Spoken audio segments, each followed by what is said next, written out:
Olá, boa tarde. Começa agora mais uma edição do programa Pequeno Expediente, o programa de política paranaense aqui da Gazeta do Povo.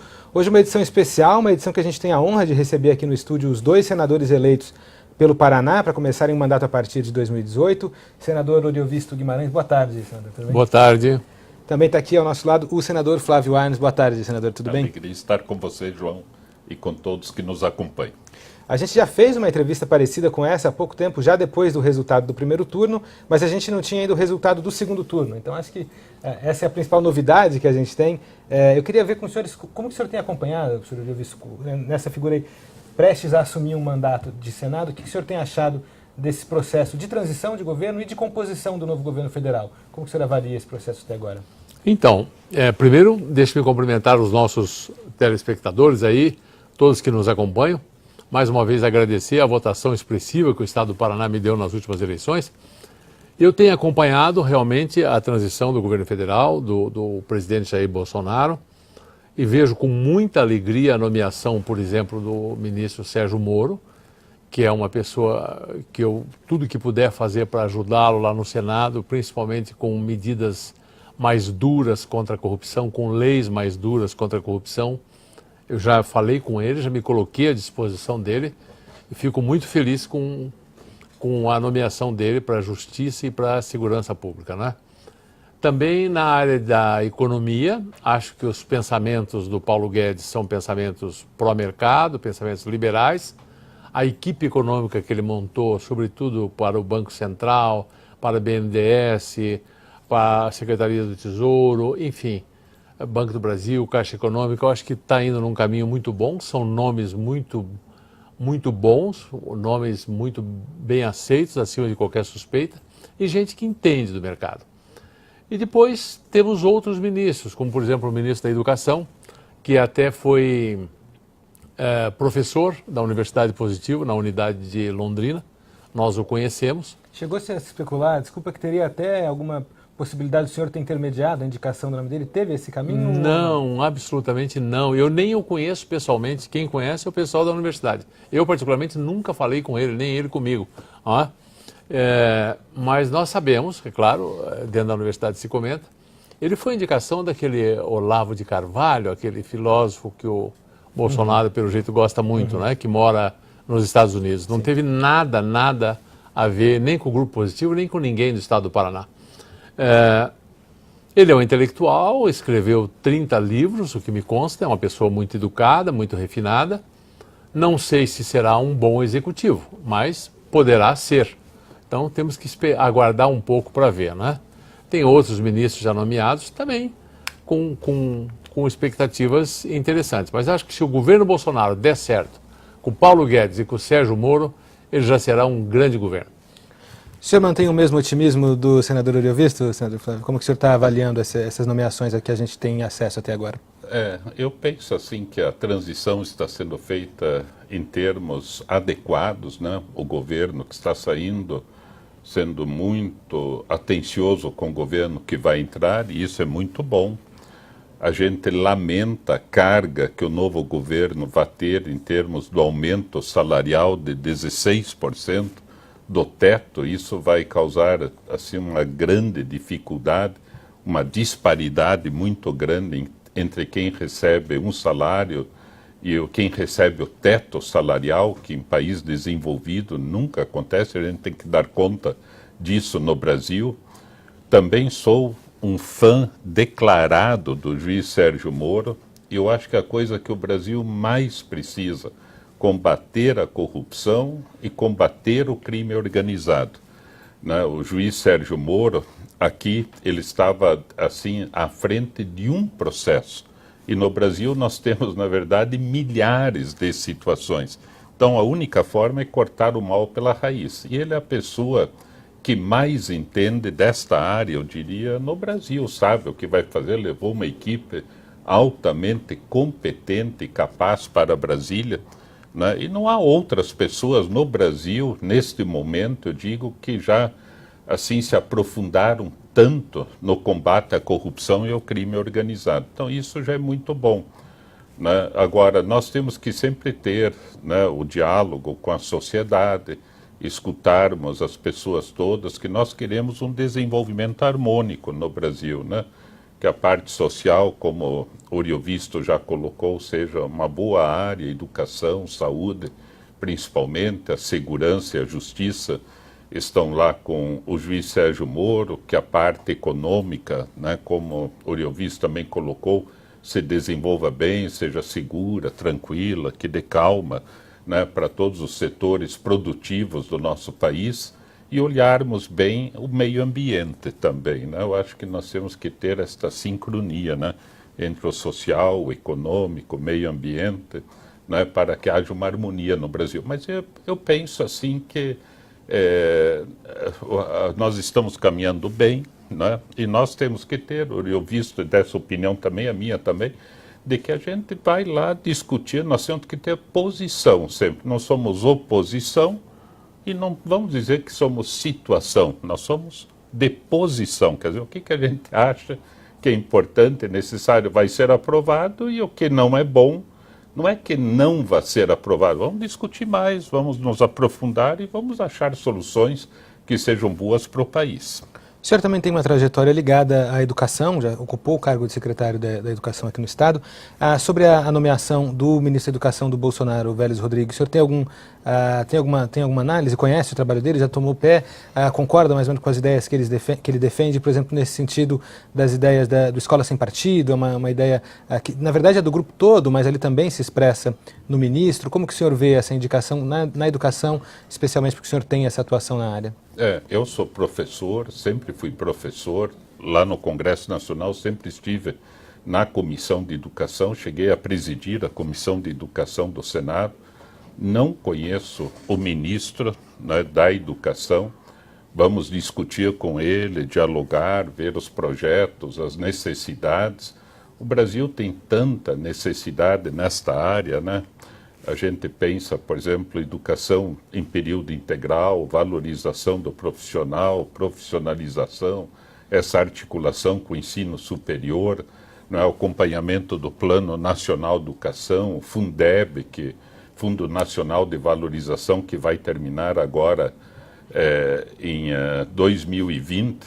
Agora, nós entrarmos nesta área, né, de escola sem partido, nesse debate, eu acho que a gente tem coisas muito mais importantes para discutirmos. É claro que quando nós pensamos como educadores, nós queremos que o aluno seja um aluno crítico, consciente, participante, né? Por exemplo, seria muito bom que os alunos do ensino médio olhassem a programação, o estatuto, o ideário dos partidos políticos, estudassem, se aprofundassem. Olha, esse partido fala isso, aquele promete aquilo, esse quer desse jeito, outro quer do outro. E de repente alguém vai dizer que isso é uma discussão partidária, política. Então, quando você entra nesse debate, é claro que um professor não pode fazer apologia, não é, de um partido, mas nós queremos um aluno protagonista. Então, é uma discussão difícil. Os professores não têm essa ideia. Quem fala isso não conhece o pessoal da área da educação. Eu conheço, já falei com milhares de professores aí nesse estado, eles querem participação, discussão, politizar e não partidarizar. Claro, mas não vai botar isso na lei, quer dizer, é tão óbvio isso para um educador, né? Então eu acho que há coisas mais importantes a serem debatidas. Senador Oriovisto, o senhor tem dado algumas declarações até contundentes, por exemplo, disse que parlamentar que troca apoio por cargo deveria ser preso, disse que abriu mão dos auxílios que teria direito, aos quais teria direito no Senado. A minha dúvida é, o senhor já foi procurado por alguém do Senado para articular a eleição de presidência ou para articular eventualmente alguns temas que possam passar por lá? E o senhor acha que esse posicionamento que o senhor está tendo antes de assumir o mandato pode dificultar um pouco essa conversa com os outros senadores lá em Brasília? Olha, eu não acho que os meus posicionamentos vão dificultar as minhas conversas com outros senadores. Por exemplo, aqui no Paraná, tanto com o Flávio como com o Álvaro Dias, o nosso relacionamento é muito bom, é muito civilizado. Nós vamos trabalhar juntos em defesa dos interesses do Estado do Paraná. E lá em Brasília, é claro, eu vou levar as teses com as quais eu me comprometi durante a minha campanha, não é? E eu me comprometi com um forte combate a privilégios. Não é? Eu não quero privilégios, eu acho que o salário do senador é muito justo que ele receba, vou receber o meu, quero ser iguais a todos os outros senadores nesse aspecto, acho que isso é correto, todo mundo que trabalha tem o direito a um salário e muitos senadores sequer poderiam estar lá não fosse o salário, não é? Então, quanto a isso, eu não vejo nada demais, acho que é uma remuneração razoável, alguma coisa em torno de R$30 mil, eu não acho que seja uma remuneração abusiva. O que eu recusei há dias atrás é que eu soube, eu nem sabia que esse benefício existia, um auxílio mudança que é dado ao senador quando ele é eleito para ele se transferir da cidade onde ele vive, do estádio onde ele vive, até Brasília. Eu considerei esse auxílio de R$32 mil, que seria depositado na minha conta, algo que eu não preciso. Eu não acho correto receber esse auxílio, até porque um caminhão de mudança na melhor transportadora talvez custasse uns 3 mil. E quando me disseram que eu poderia fazer com esse dinheiro o que eu bem entendesse e não precisaria prestar contas, eu disse mais ainda que eu não quero isso, não é? Então abri mão. Mas se algum senador necessita disso, precisa disso, justifica isso corretamente, também não sou contra, não é? Agora, eu fiz uma conta muito simples. Esse auxílio não é dado apenas aos senadores. É dado aos senadores e é dado também aos 513 deputados. Então, se você somar 513 deputados mais os senadores, né, que seriam só 54, porque não foram todos reeleitos agora. Se você considerar que os senadores recebem isso, e os deputados também, repito, não são só os senadores, os deputados também. Se eu for criar caso, eu vou criar caso com todos os deputados e com os senadores, vai ser um caso maior, não é? Mas há uma ajuda de custo dessa para quando ele assume o mandato e há a mesma ajuda quando ele termina o mandato, que seria, hipoteticamente, para pagar a mudança dele de Brasília para o Estado. E no caso dos senadores que são reeleitos, e aí isso me deixou ainda mais preocupado, se eu já fosse senador, digamos, e tivesse sido reeleito agora, o que não aconteceu, é a primeira vez que eu sou eleito, eu receberia um salário de 32 mil porque terminou o meu mandato.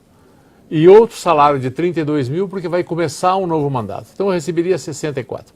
Eu fiz umas contas assim, se você considerar toda a Câmara Federal, os 513 deputados e os senadores, isso é um gasto aí de quase 20 milhões que está sendo feito. Eu acho que é um gasto indevido, sinceramente não consigo entender esse gasto. Eu não aceitei, vários outros senadores também não aceitaram, eu não fui o único, quer dizer, que se quiserem criar casa, vão criar casa só comigo, eu vou ter muitos companheiros que pensam igualmente, e acho mesmo que o Senado e a Câmara têm que sentar e têm que repensar algumas coisas que estão lá por razões históricas e que está na hora de mudar. O Brasil precisa desse dinheiro para fazer melhor educação, para fazer melhor segurança, para fazer melhor saúde. E não acho razoável justificar um gasto de 32 mil com uma mudança. Considerei isso absolutamente legal, mas do meu ponto de vista não é uma coisa moral. Eu não pude aceitar. Senhores já estão sendo procurados para articulação de eleição de presidente do Senado? Ou eventualmente, vamos colocar na pauta logo no começo do ano, vamos supor aqui uma reforma, uma que está em voga, a reforma da Previdência, algum assunto desse tipo, já está sendo discutido, mesmo que os senhores ainda não tenham tomado posse do cargo? Olha, João, eu ainda comentava ainda há pouco com o senador Flávio Arnes uma coisa estranha que acontece nesse período de quando a gente é eleito até o dia que a gente toma posse. Na verdade, a nossa posse só vai acontecer no dia 1º de fevereiro. Então tem aí um interregno aí de 3 meses praticamente, que nós somos senadores eleitos, mas não somos senadores de fato. Quem são os senadores de fato? São aqueles que já estavam lá. Então, no caso do Paraná, eu ainda não sou senador, o Flávio ainda não é senador, os senadores continuam sendo o Requião e a Gleice. E serão senadores até o dia 1º de fevereiro. Isso no caso do Paraná, mas isso acontece no caso de todos os estados. E os antigos senadores que estão lá continuam no pleno gozo dos seus poderes.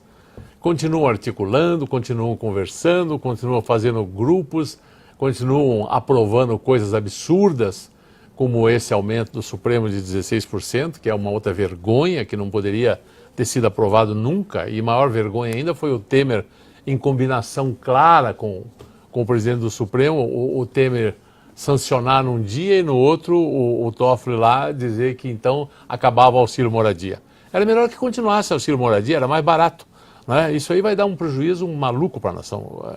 A repercussão disso vai ser, como o Flávio já disse, uma coisa muito grande. Deve chegar a 6 bilhões, eu li em alguns jornais. Então, assim, eu e o Flávio ainda estamos de espectadores do que estão fazendo lá. Eu tenho algumas notícias, mas participar, não estamos participando de nada.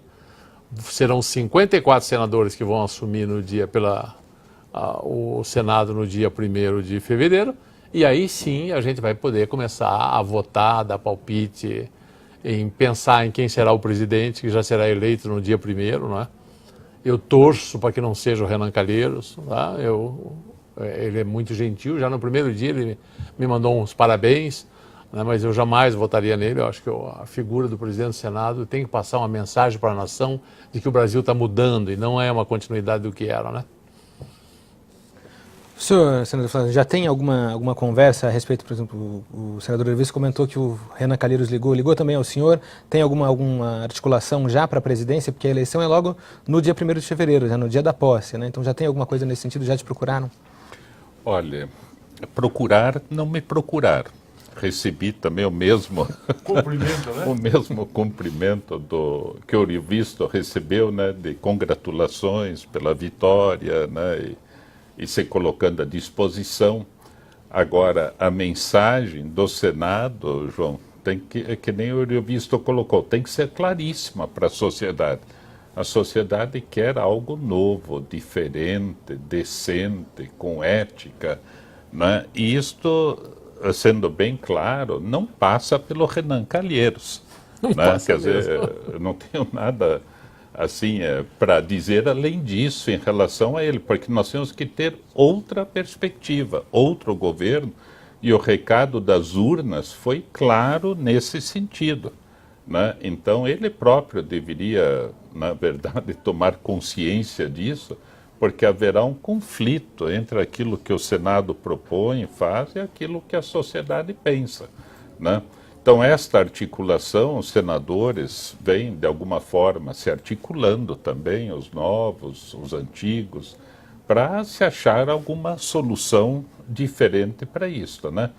Agora, tem que haver mesmo isto, mas agora esta articulação começa agora, obviamente, mas ela se intensifica, João, assim, nos dias anteriores à posse, porque a eleição para presidente é no mesmo dia da posse dos senadores. Então, lá por janeiro, metade de janeiro, tudo. Agora, o que acontece também é algo que não devia estar acontecendo, né? Esse aumento de 16%. Né, pelos senadores que estão em término de mandato, jamais poderia ter acontecido, né, porque isso depõe contra tudo aquilo que a sociedade esperaria, né, do Senado, que é um efeito multiplicador. Se você concede auxílio moradia, é aquele auxílio moradia, mas se você dá o aumento, isso tem um efeito cascata em termos de Brasil inteiro. Então, isso não poderia ter acontecido. Agora, também, eu tinha quase que a convicção de que eu poderia estar sendo muito ingênuo, de que o Temer iria vetar isso. Porque eu digo, ele já está tão mal, tão ruim, né? E dizendo assim, pelo menos no final do mandato, tive a oportunidade de fazer algo assim importante para o Brasil. Mas não aconteceu isso. Então eu diria, olha, está na hora sim de todos nós continuarmos atentos, olhando, fazendo as mudanças aí que são necessárias, né? Mas essa articulação, né, nós vamos nos empenhar, o Eurivisto, Álvaro, eu e outros senadores, queremos assim um retrocesso na condução do Senado, seria a pior coisa possível para a imagem do Congresso, do Senado, e para aquela nova perspectiva que o povo espera do Brasil e do Congresso, né? Tá certo. Obrigado. Em respeito à agenda dos senadores eleitos, a gente vai terminar essa entrevista por aqui. Queria agradecer muitíssimo a presença dos dois, uma honra para a Gazeta do Povo recebê-los aqui. Agradecer a audiência de vocês todos. Voltamos também na próxima semana, ou com alguma edição extraordinária, como essa, caso aconteça algo extraordinário ao longo da semana, no programa Pequeno Expediente. Muito obrigado pela atenção de vocês. Até a próxima edição.